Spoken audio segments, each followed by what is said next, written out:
I explained in the session this morning that, that my wife, Anne, had multiple sclerosis for 43 years, and for the last 11 was totally disabled. She couldn't walk or speak or swallow, and her disability had made it hard for her to think or remember things.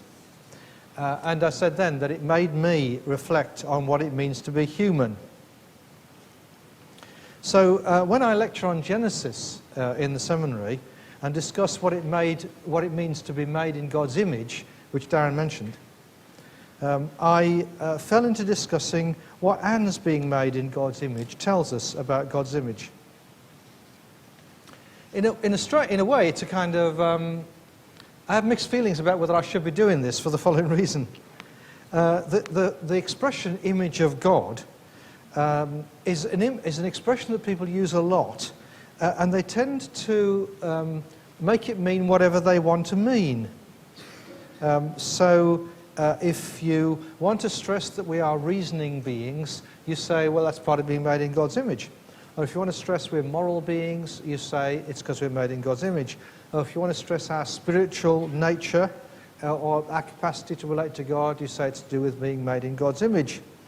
Or if you want to stress our creativity or our need to be in a relationship, you say it's all to do with God's image. We kind of project things that are important to us on that phrase. And yet maybe it's okay to do that, because a lot of those beginning chapters of Genesis are able to kind of stimulate your thinking about God and about God's world and about God's nature and so on, because they speak in terms of statements that are symbols rather than kind of straightforward sorts of concepts. So maybe that idea of God's image is something that's there at least as much to stimulate our thinking as to tell us exactly about the meaning that it refers to. We have to keep chewing over the question, and maybe in different contexts or in the context of other different questions, as to what does being made in God's image mean? Then the fact that disabled people are among the we human beings who think about that question, we human beings who are made in God's image, we human beings who are in some sense like God, makes you ask, okay, what do disabled people imply about what it means to be in God's image? And the way I want to look at that question and talk about it is by looking at the unfolding story in Scripture, in the Old Testament in particular, because that's what I think about most, to think about that in terms of disability. And there are four things that I want to talk about, which I'll kind of summarize now, and then I'm going to talk around each of them. First, Genesis suggests that humanity was made in God's image in order to share in ruling the world, in governing the world on God's behalf. So, disabled people share in that. So, they draw our attention to the way in which vulnerability and weakness can have a mysterious power to move and to transform. And they remind us about how God's activity occupied only 6 days, not 7. We are godlike by inactivity, which is what my first wife Anne was compelled to take on, and not just by activity. And second, I'll talk about how life is a journey, and that disabled people remind us of aspects of that. It's a becoming as well as a being. And though that may not apply in the same sense to God, we can see in Scripture how God operates in different ways in different contexts through Scripture. When God says, I am who I am, or I will be what I will be, that points to that fact, that God's, the way that God relates to the world and Israel and people and us changes. The fact that God has a unique name that was revealed to Moses in that context when God says, I am who I am, reflects how God has a unique individuality. Our individual human names reflect the individual, the unique individuality that is true of each of us. and that includes the disabled. Third, Genesis goes on from being in God's image to being male and female, which does remind us of the way in which we're designed to live in relationships. And disabled people remind us of that fact in being more driven to live in relationship, more obviously in no position to live in isolation. Notwithstanding what Marcus said to us about liking to get away from his parents, please, though of course we can all sympathise with that, and it's also the case that the parents like to have the children go away also. You will probably realise that it was Independence Day in the United States the day before yesterday. And often in the United States, people will ask me whether we celebrate Independence Day in Britain. And I say, think about it. But then I say, of course we do, which is a lie. But I say, of course we do. Don't any parents celebrate it when their children want to leave home and look after their own lives? And then fourthly, an image is intrinsically a physical thing. Made in God's image, we embody what God would be like if God were a physical person. And disabled people have to deal with being physical and are less free to evade it than the rest of us. So I'm going to group my thoughts about being in the image of God around the notions of task and journey and relationship and body. First then, task. Genesis 1 immediately follows the reference to being in God's image with God's declaration of intent: let's make humanity in our image after our likeness and let them have dominion. Being like God means being commissioned to control the world on God's behalf. That's the task for which God created humanity. As the Old Testament story unfolds, that insight about humanity being created in God's image and in order to control the world, that idea of humanity controlling the world, doesn't have a lot of prominence despite its being important in Genesis 1. But on the usual view about when different Old Testament books were written, Genesis 1 was composed amongst people who had been transported into exile from Israel to Babylon. And they lived as a refugee community in Babylon. Their world had collapsed.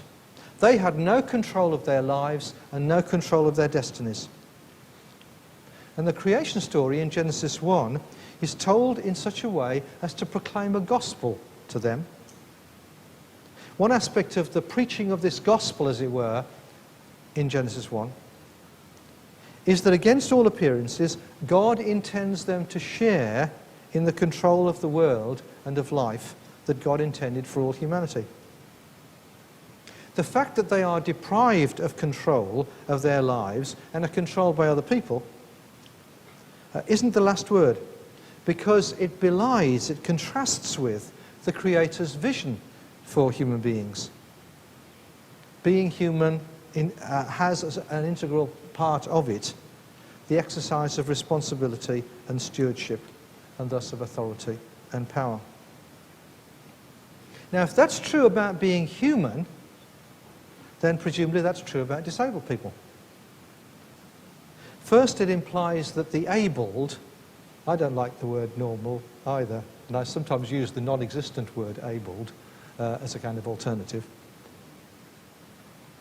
It implies that the abled accept an obligation to seek to share with the disabled the task of making the world, the responsibility to exercise control and authority in the world. The idea that humanity makes the world resonates naturally enough with Genesis 1, because if there's one evident characteristic of the God in whose image we're created in Genesis 1, it's that this God is creator. So it's natural for us to see creativity, world-making, as characteristic of humanity. And a characteristic, therefore, that disabled people share in. One aspect of the obligation of the abled, then, is a vocation to seek to free the disabled to be in control of their own lives, as we are. And that obviously resonates with what we've heard in the last hour about disabled people being free to live in their own houses in the way that, in the general kind of sense that Darren has then also talked about. Our job is to enable them to be free rather than to run their lives for them. Second, the presence of the disabled amongst the people who are in God's image implies that the abled learn from the disabled how to go about creativity, world-making, control, exercising authority, as well as vice versa. The talk of subduing the world in Genesis 1 has been blamed for encouraging humanity to despoil the world, as if we believed that we had the right to do what we liked with the world. The text of Genesis 1 points in a different direction. If humanity is commissioned to rule the world on God's behalf and as God-like, then our ruling the world is going to reflect God's activity and God's nature. And the story of creation in Genesis 1 has already showed that the activity and the nature of God is one that involves being generous and liberating, not being grasping and oppressive. Then the disabled have the capacity to draw our attention to a facet of being human from which the abled can often hide: our weakness, our vulnerability, our dependence.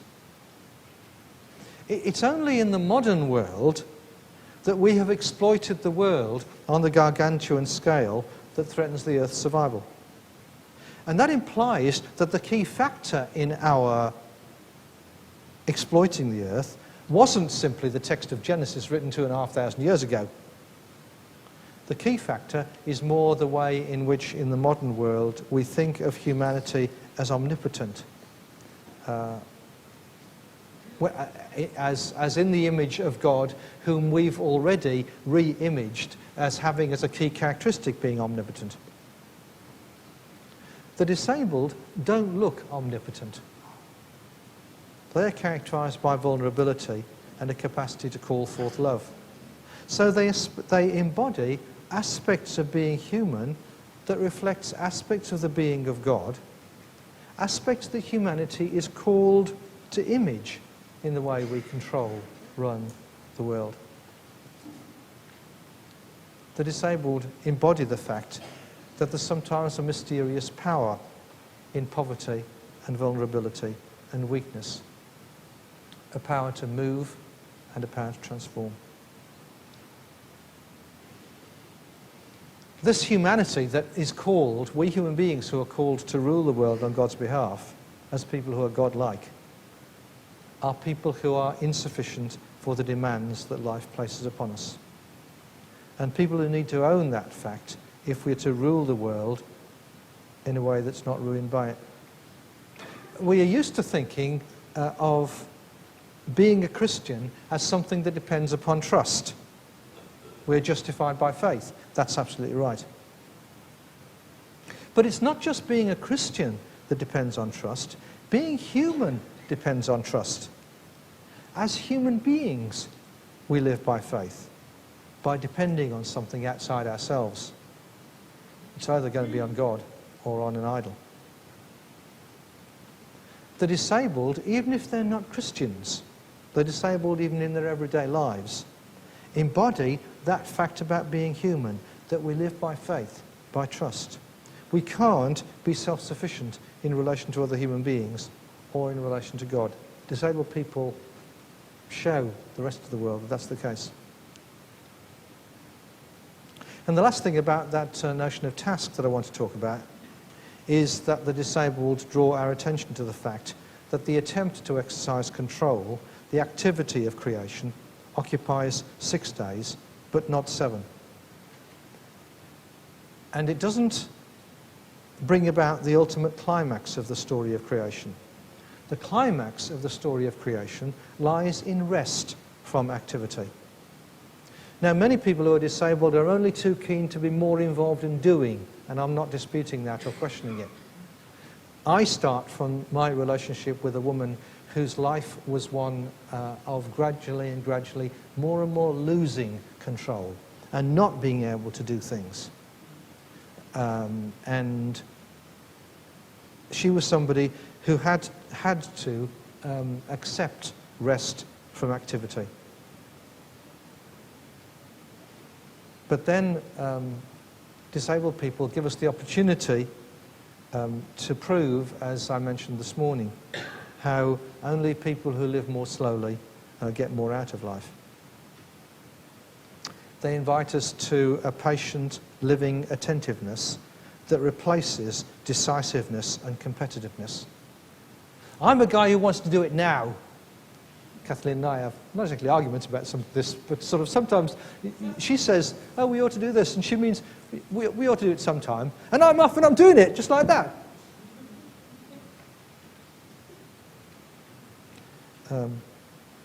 Disabled people invite us to a patient, listening attentiveness that replaces decisiveness and competitiveness.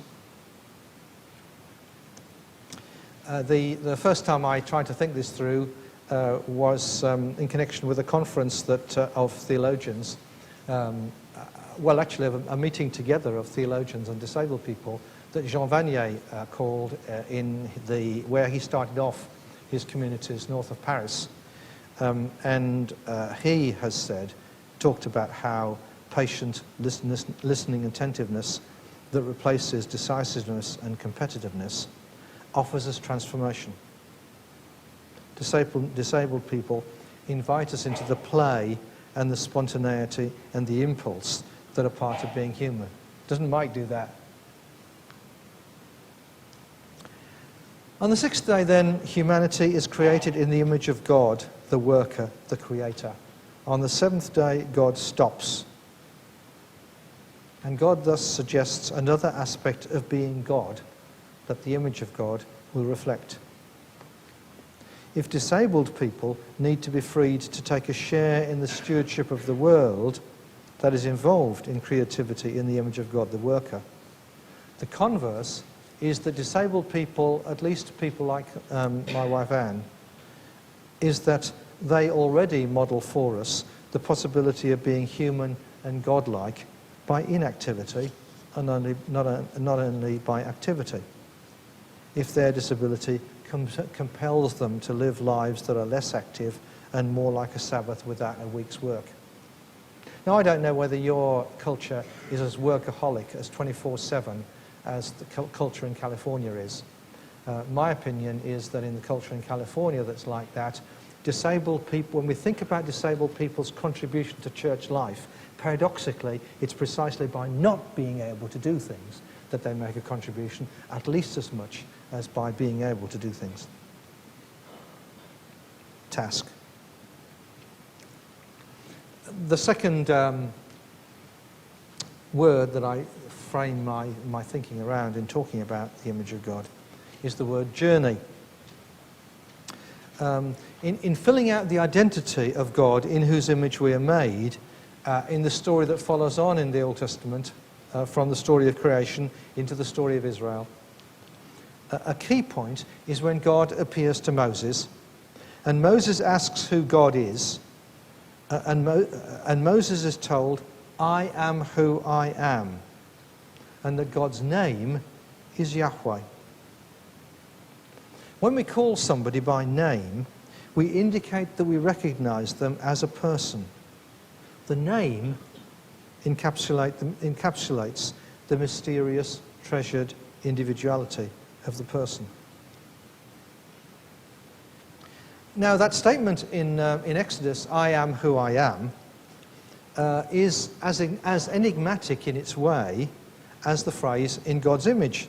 And maybe it's no coincidence. But one insight to which it points is the fact that God is who God is, as I am who I am. A unique individual who can't be summed up by a list of characteristics. Now, God is quite prepared to provide us with a list of characteristics. He does that, indeed, in the Exodus story. when there's a passage in Exodus 34 in which God declares himself to be merciful, gracious, patient, committed, faithful, forgiving, though also prepared to be tough. But the list doesn't exactly capture the person. Now, as a human being, I can be described by means of a list of characteristics, like unenthusiastic, imaginative, colourful, physical, and unassuming, which are some of the more repeatable ones that my friends have suggested. There are some other ones that I won't share with you at this particular moment. Yet a list of characteristics like that don't sum up the person. In a strange sense, the fact that I am John Goldingay says more about me than an inventory of adjectives does. In Western cultures, of course, names don't usually have significance in the way they do in some traditional cultures. I imagine it must be true in Maori, probably, that what your name is means something, as is often the case with names in the Bible. In Western culture, names don't exactly have a meaning. The name John Goldingay doesn't have a kind of meaning in that sense, though they do have as much reference. That is, my name, that name John Goldingay, refers distinctively to the unique configuration of characteristics that comprises me. When somebody who knows me addresses me as John, it can be a reminder of all that. And so it's a precious experience when someone who loves me addresses me by name. I am acknowledged as a person. I am acknowledged as who I am, even if neither the speaker nor the addressee knows all of what that is. As a human being, I'm a person called by name, by God and by another human being. In addressing disabled people by name, and by addressing them, not by addressing the person who's pushing the wheelchair, we affirm to them that they are and who they are. We affirm our love for them, which operates despite or because neither we nor they may yet know much of who they are. Naming reflects knowing and loving. At least as much, it expresses loving, and thus it facilitates knowing. Where's that thing? Where is it? Love to know. Yeah, and also know to love. The relationship between those two verbs is very kind of tricky. Naming reflects knowing and loving. It expresses loving, and it thus facilitates knowing. Often it may be quite clear that addressing somebody by name is received as an affirmation of love that meets with the response of love and trust. The one who names thus receives in return the gift of being loved and trusted, and is built up. So in Exodus 3, it's suggestive that as well as saying, I am who I am, God does offer Moses the name Yahweh. There's a hint, there's a kind of similarity in the I am words and the name Yahweh. A hint that this name, Yahweh, recalls the I am who I am. But it's at least as significant that Yahweh simply has a name and shares it. And it's thereby tragic, I think, that we don't use God's name.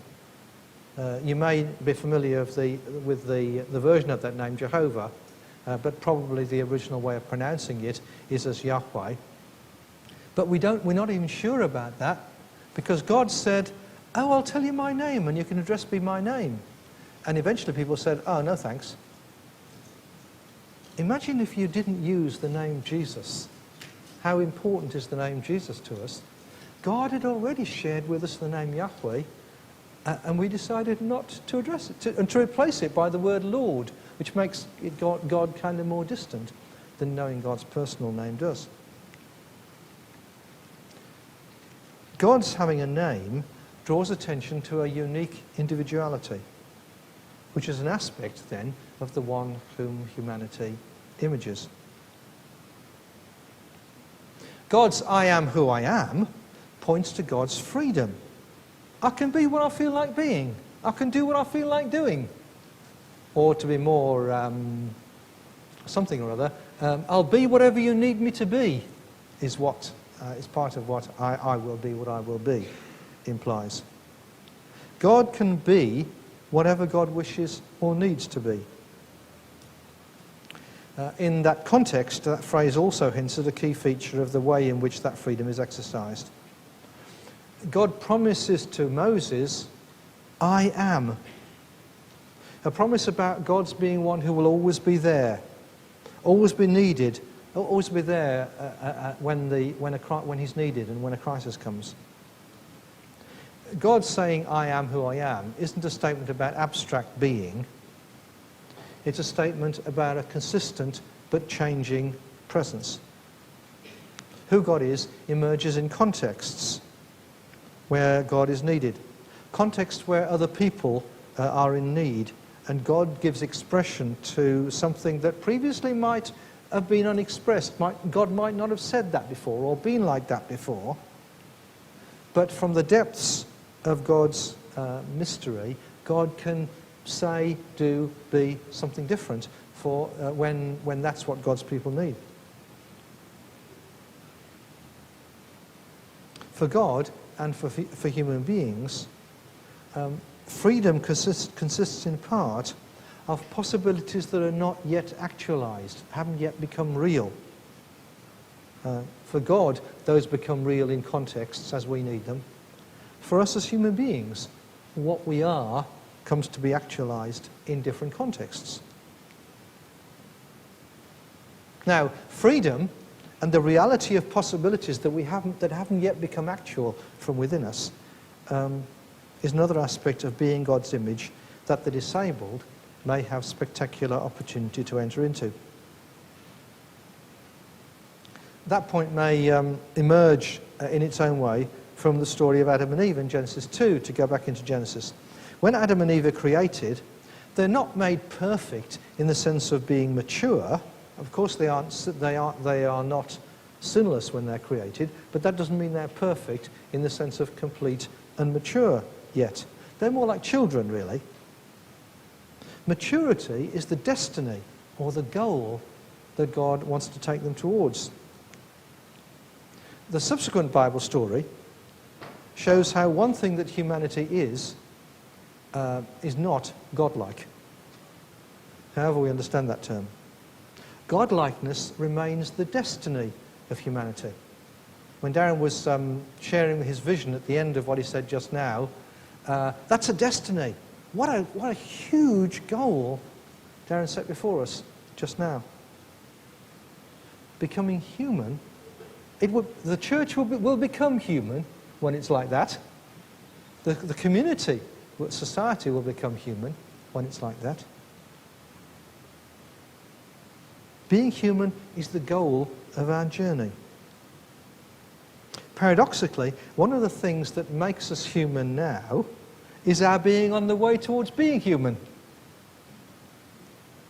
Our lives are journeys.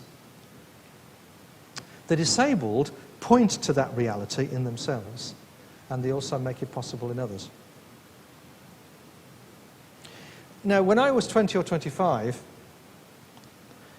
I subconsciously assumed that now I was grown up, nothing else much would happen to me. I was shaped, and the rest of my life would be simply more of the same. And when I became 50, 20 years ago now, by the way, somebody on the way at the beginning of the thing was astonished to meet me because they'd read something I'd written years ago, and they thought by now I must be about 100. Because that was... Anyway, I'm not, but I am 70. When I passed 50, I remember with some astonishment reflecting that nothing could have been further from the truth than what I'd subconsciously thought when I was 20 or 25. Because so much had happened in the meantime to me, as it were, inside, in my experience and so on. And I also realised that process of change and growth could continue for another 25 years or more, maybe, as long as I lived. and indeed it has done. I was sad to read a little while ago about a novelist observing that he has to do more research for his writing now that he's 60, he said then, because he doesn't have so much new experience to treat as a resource. Whereas, in contrast, I was encouraged to hear a theologian older than me reveal that he'd carried on having all manner of new experiences that become a resource for his theological reflection. Our lives are journeys. Now, that may not mean that they're progressing towards some definable goal, as if ideally we could reach that goal and then be ready to die. They may be more like history itself. History manifests no progress, except in the trivial technological sense. But history constitutes humanity's journey, in which achievements and insights come and go. And they sometimes become platforms for new insights and achievements. Sometimes they give way to failures and blindnesses. The story of Israel's ancestors in Genesis is a parable of the fact that all humanity is on a journey. The actual journey motif doesn't appear in the stories of Saul and David, but those stories continue to embody a reflection on the mystery of what it means to be human. Both those two kings, Saul and David, are of chief interest not because they were kings, but because their being the kings led to the telling of their human lives, both of which, ironically, were characterized by as much by constraint as by freedom.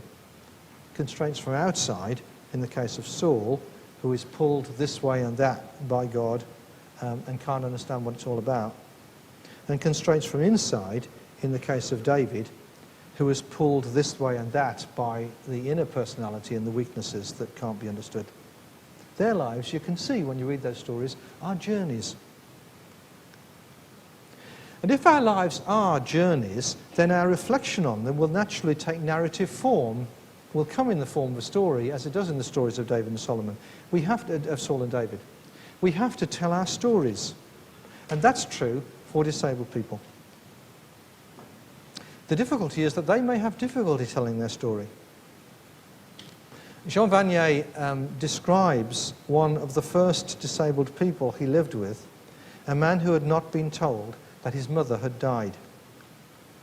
Vanier, in due course, took him to her grave, upon which the man cast himself in sobbing anguish. And I'm sure that that will have reflected the pain of losing his mother, the pain that anybody else might feel, and the pain of not having been told. But I wonder whether another significance of the sobbing anguish is the fact that his mother represented his story, his past, his journey. He was now cut off from it and unable to articulate it. He lost his history, his story, his memory. He became, in this sense, a non-person. There's no doubt that disabled people live narrative lives, that their lives are journeys. But the narrative significance of these lives may not become a reality for the people themselves until they've had the opportunity to tell that story. It was a related consideration that was a factor in compelling me to tell my disabled wife's story in that memoir called Remembering Anne. The lives of disabled people are manifestly journeys.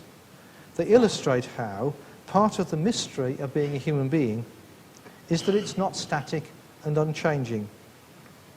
When a disabled person who's been neglected or institutionalized, like the people that Jean Vanier took on, when they come to be befriended and known, that person can change and grow. When a person becomes disabled, that takes them onto another journey that can look, and probably is, more painful, but that can also involve breathtaking transformation. One version of that journey, then, may take somebody from bondage to freedom, as Jean Vanier and his communities have sought to do for people.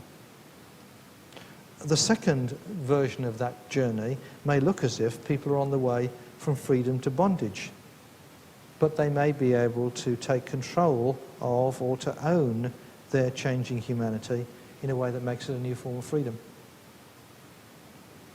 In Anne's case, her moving from freedom to bondage didn't provide scope for her taking control of her changing humanity. But that didn't mean that her journey ceased to have a positive nature to it. Because the abled are the statistical norm, they are the 80 to 85% or 75 to 80%, whatever was the opposite of Darren's statistic, we may think that we define normality. We may thus assume that we represent full humanity and creativity. Disabled people minister to us by making more obvious a truth that applies to us all. We haven't arrived. Full humanity lies ahead of us. It lies ahead of us in the resurrection of the body, which transforms the whole person so as to make us fully human. Full humanity lies also in the little experiences we have now, the little steps that we take towards full humanity as the Holy Spirit has God's way with us and brings about some anticipation of resurrection fullness. The disabled draw our attention to the fact that all of us are on the way to full humanity. Insofar as that journey is a corporate journey, the disabled are simply part of humanity's journey, part of the church's journey, part of the family's journey, part of my journey. They not only take part in that journey, but they form a resource for other people on it. Because the question whether we are becoming human, growing towards imaging God, is in part a question about whether disabled and abled are journeying more and more closely together. And that leads us into my third word for organising my thoughts, the word relationship. Thirdly, disabled people draw our attention to the fact that human beings are designed to live in relationship. Sometimes they may draw our attention to that negatively by their unhappiness and frustration at not being in relationship. They certainly do it positively by their uninhibited joy in relationships, by their lack of self-sufficiency, which makes them more evidently need to be in relationship in order to live at all, and by their capacity to draw other people into relationship. Genesis draws attention to the fact that human beings are created male and female. At least three possible implications of that fact are worth noting. First, in the context, God goes on to commission humanity to procreate, to fill the world. And that has been reckoned to be the point of their being male and female. Yet on the previous day, other creatures were commissioned to procreate and fill the world without that reference to their sexual differentiation. And maybe that makes it unlikely that procreation is the main point or the only point of referring to human sexual differentiation. In many cultures, having children is felt to be a mark of being fully human, both for men and women. And that's not just true about traditional cultures. The more I think about it, the more I see it's true about Western cultures too, at least given the extraordinary lengths to which we will go to make it possible for somebody to have children when it's difficult for them to do so. Having children is pretty important to us too, apparently. For many disabled people, having children may be an impossibility. They then help us to handle the question whether full humanness depends on that experience. Humanity as a whole has, in any case, well kept the commission to fill the world and may have to resist the temptation anymore to overfill it. Disabled people may be compelled to discover and to show for the rest of humanity that there are other forms of fecundity, of being fertile, of what Jean Vanier again calls the capacity to touch hearts and to give life. Then, sexual differentiation epitomizes the difference and the diversity among human beings. It is the glory and the challenge of humanity that we're different from each other. And the sexual difference is the most elemental difference. When men and women live, work, and worship together, humanity is represented in its essential diversity, and God is imaged. When abled and disabled live, work, and worship together, humanity is represented in another form of its essential diversity, and God is imaged. Then, in the context of this differentiation, we are indeed made to be in relationship. That's so for human beings made in God's image, because it's true for God in the relationship between Father, Son, and Spirit.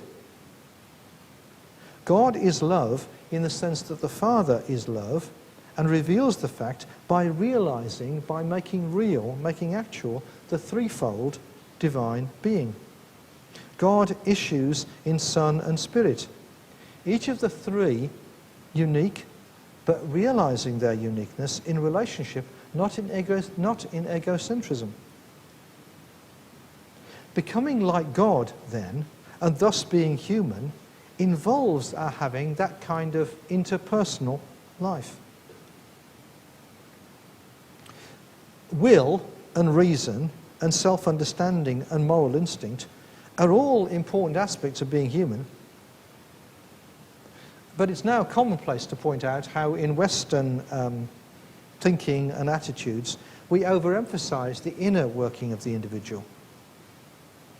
I know that I exist not because I think therefore I am, the famous philosopher Descartes said.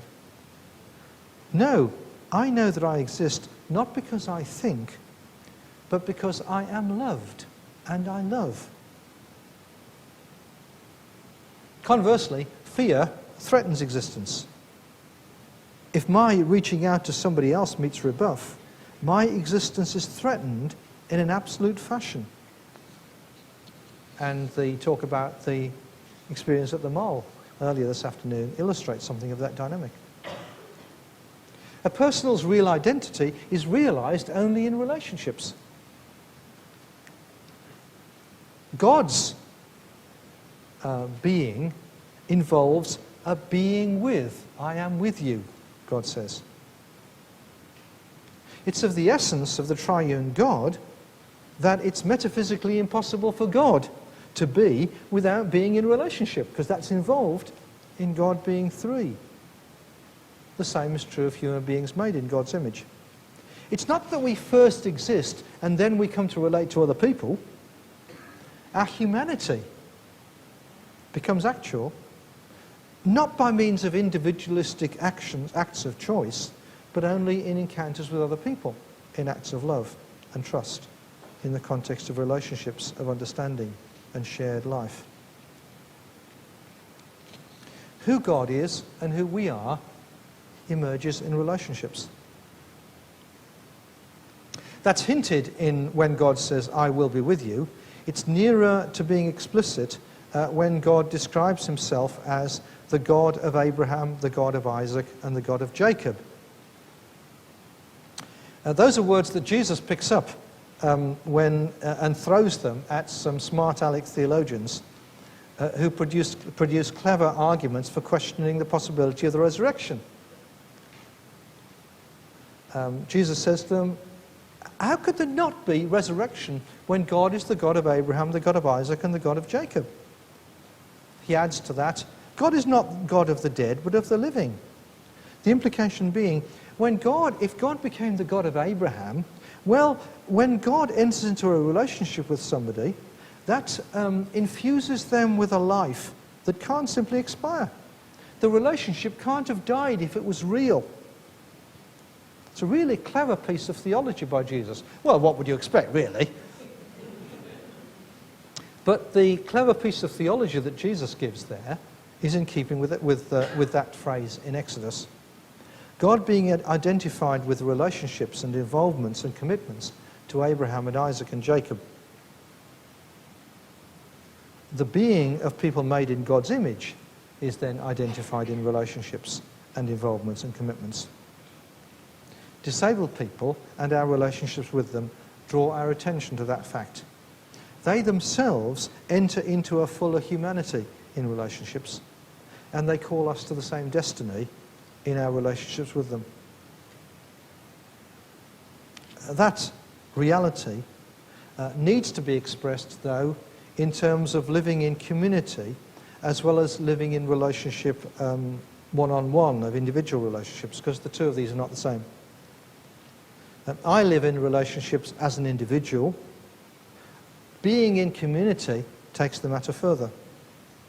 Living in community with disabled people gives both the abled and the disabled the possibility of realizing their humanity by being drawn out of their closed individual worlds, which the abled at least may see as a means of safeguarding their humanity, but actually realizing your humanity comes about by being drawn out of your closed individual worlds into a shared life in a network of relationships. And that network transcends exclusiveness, and it embraces other people, and it's embraced by other people who are different from us. That's what makes us alive and personal and human. That's how, in part, disabled people have that strange power to call forth love, and thus to call forth humanity, and to reveal the nature of divine love. When a culture like that of the West is characterized by even interrelated individualism, isolation, alienation, homelessness, alternative communities like those in which abled and disabled live together offer an alternative culture to the collapsing one, an alternative culture that can establish an alternative order.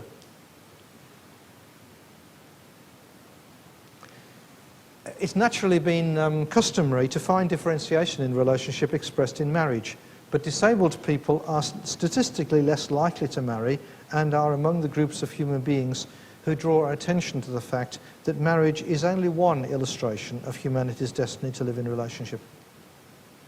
If the assumption that people will have children is one tyranny that hangs over humanity, another tyranny is the assumption that people will marry. And even more, that the relationship between husband and wife will fulfill virtually all of a couple's need of relationship, or their capacity for relationship. What was that description about? Yes, that blind dining thing. When I with the first time and the second time I read it, I thought it said blind dating, which perhaps tells you something about me, I don't know.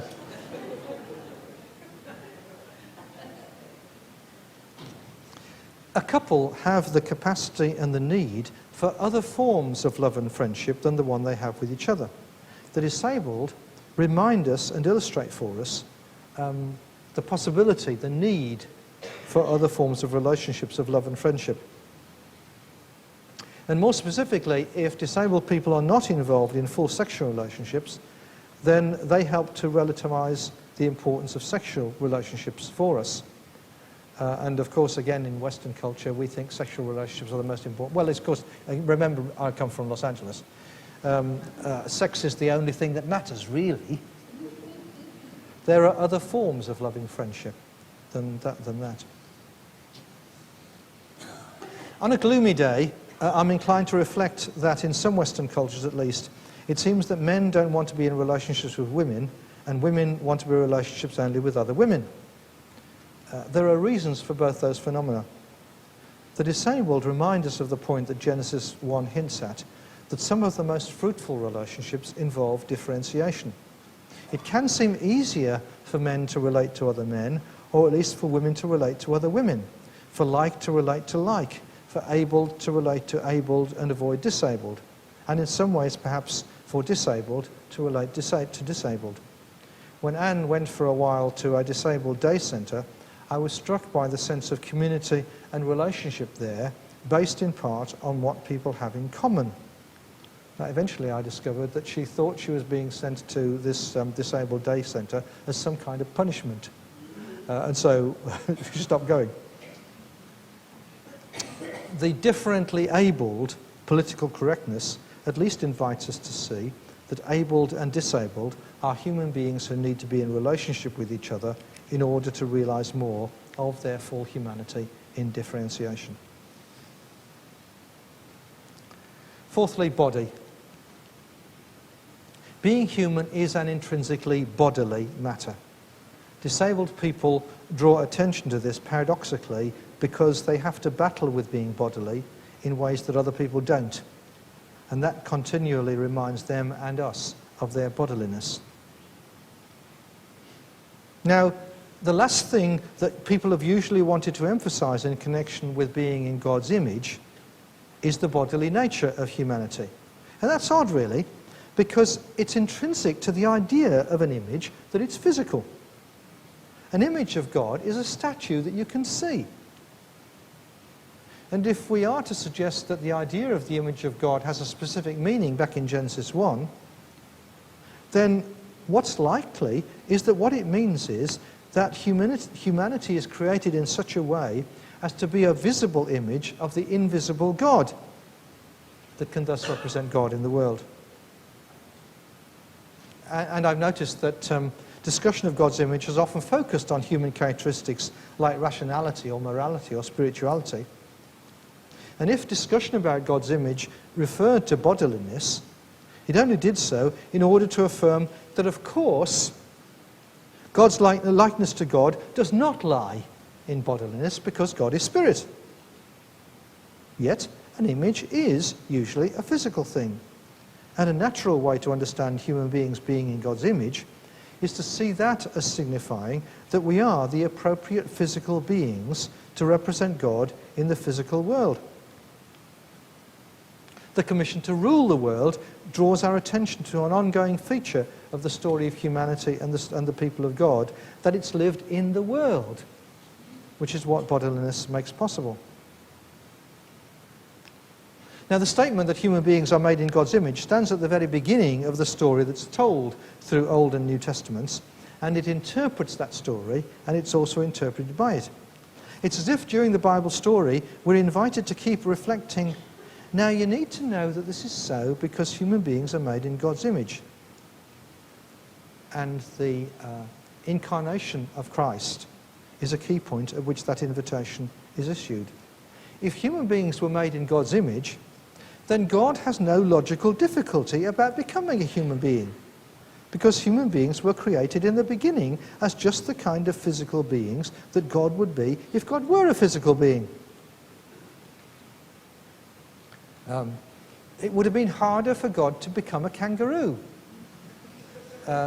Now, when we were in Adelaide, we were thrilled to bits to open the bedroom curtains of the house in which we were staying and look across some farmland, and there were some kangaroos going like this. But God couldn't have become a kangaroo. Or at least, yeah, that's kind of logically difficult. It's human beings who are the kind of being that God would be if God were a physical being. And thus the kind of being that God became. God's becoming a human being makes more plausible the idea that God's image lies precisely in humanity's embodiedness and not in our spiritual nature divorced from the body.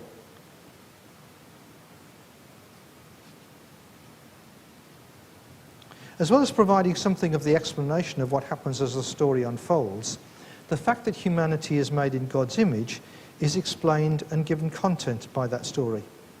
At the end of the Bible story, we're invited to conclude, so that's what it means to be made in God's image. And the incarnation of Christ will again illumine what that signifies.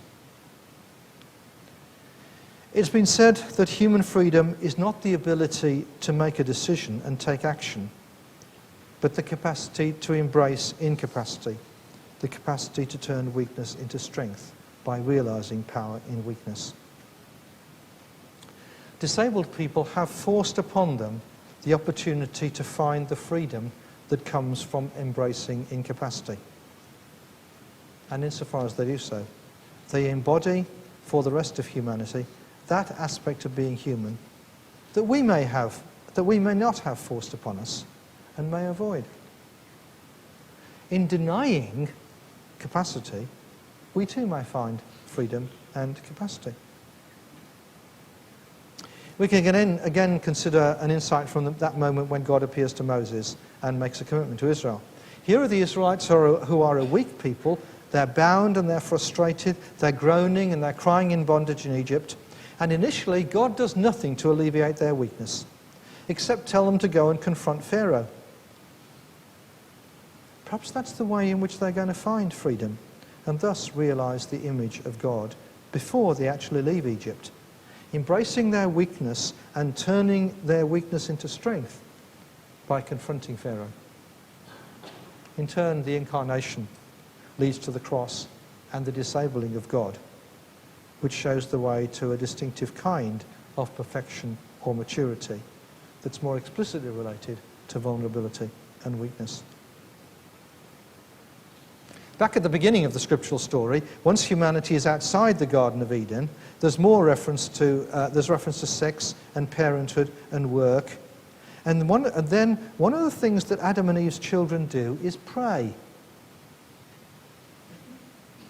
The understanding of the divine image that sees it as lying in our spiritual nature, our capacity to relate to God, has not misconceived the Bible's assumptions about what it means to be human. Prayer is an intrinsic part of being human.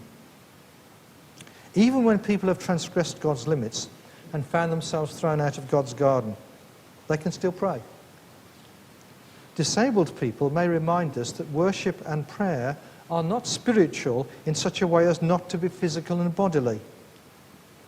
Worship and prayer are not necessarily or solely refined matters of brain and rationality. Cain and Abel's worship involved offering a sacrifice, as Old Testament worship regularly did. It was physical as well as spiritual. Within the Bible's own book of prayers, the Psalter, the book of Psalms, the first actual prayer, Psalm 3, because Psalms 1 and 2 aren't exactly prayers, Psalm 3, the first actual prayer, is a wail. And as such, it reflects the character of human speech in its elemental nature, before it becomes a cooler matter of brain and reason. Eugene Peterson has commented that all our early speech is an inarticulate eloquence that gets us what we need to survive: food, warmth, comfort, love. We need help. We need another. We are not furnished, as the lower animals are, with instincts that get us through the life cycle with minimal help from other people.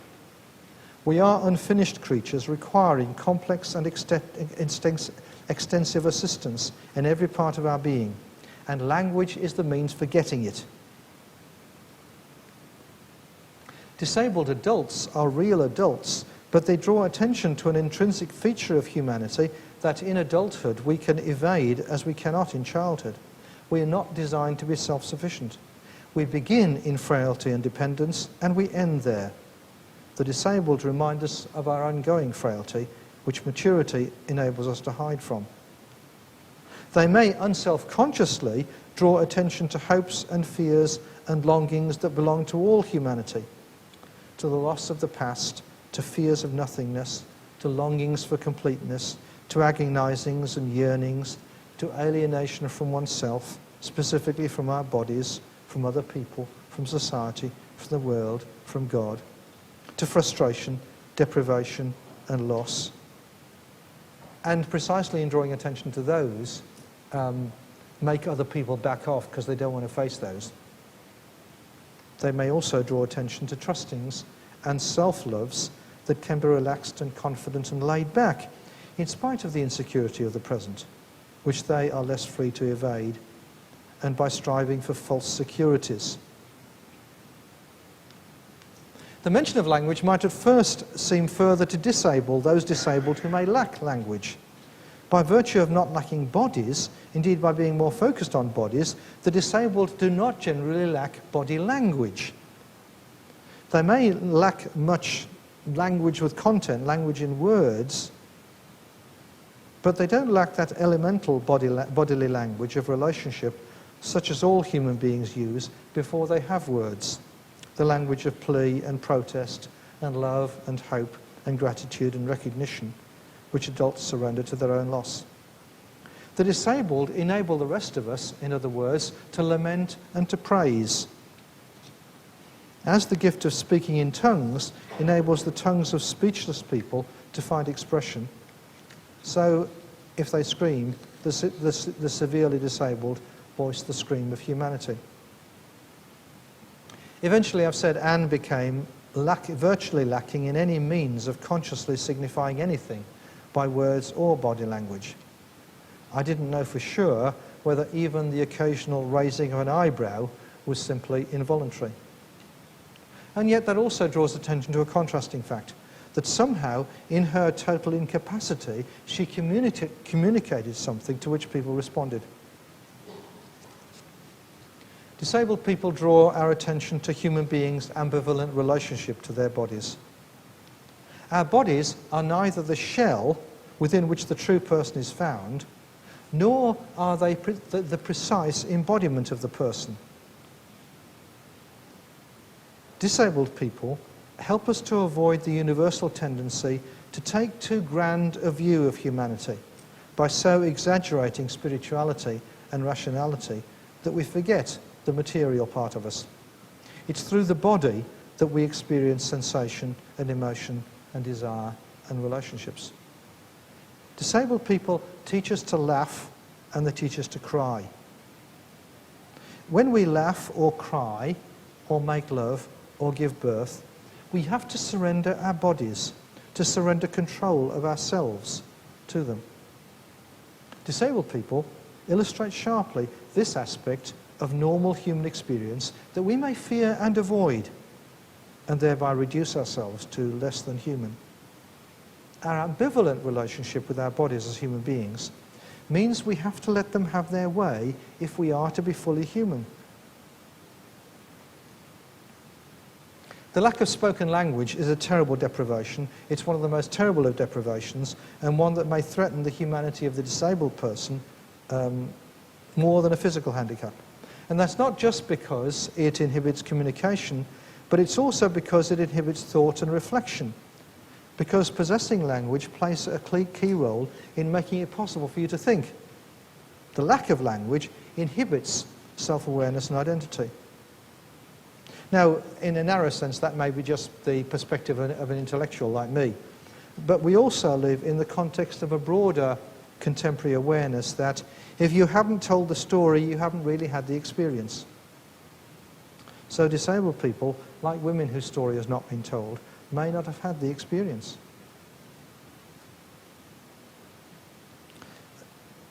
Alongside the possibility that disabled people may lack that developed capacity for reasoning that's so important to intellectuals, we must then put the fact that nevertheless one does not experience disabled, even speechless people as subhuman. Certainly no more subhuman than schizoid intellectuals. Maybe human nature and the image of God should be viewed in the light of the idea of family resemblances. There are a number of features that recur through the human family, but most human beings will manifest some and not others, and the possession or the lack of one or another doesn't make or prevent somebody belonging to the family. Disabled people thus also remind us again that being human, being in God's image, is a corporate business. To the corporateness of humanity's being in God's image, they bring some gifts, as intellectuals bring others, and none is to be despised. The points that Paul makes about the body of Christ apply also to the body of humanity. The unity of humanity lies not in identity, but in shared and complementary diversity. The disabled contribute their gifts to this body, even if we have no right to insist that they themselves view their disability as a gift to them. We and they nevertheless recall that whatever parts we are inclined to view as weak and foolish-looking, therefore possess particular glory and dignity, says Paul. Thus, communities without disabled people are disabled communities, so that the world needs the awakening of the community of the abled and the disabled if it is to be human.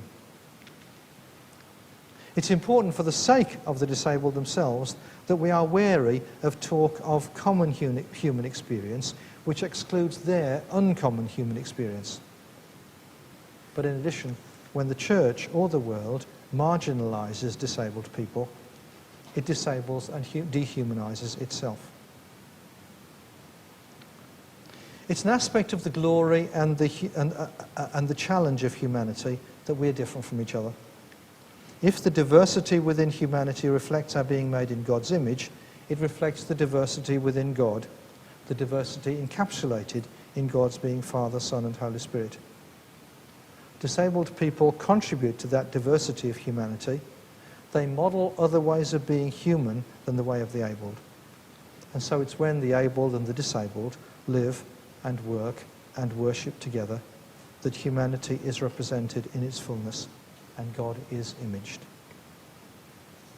Thank you.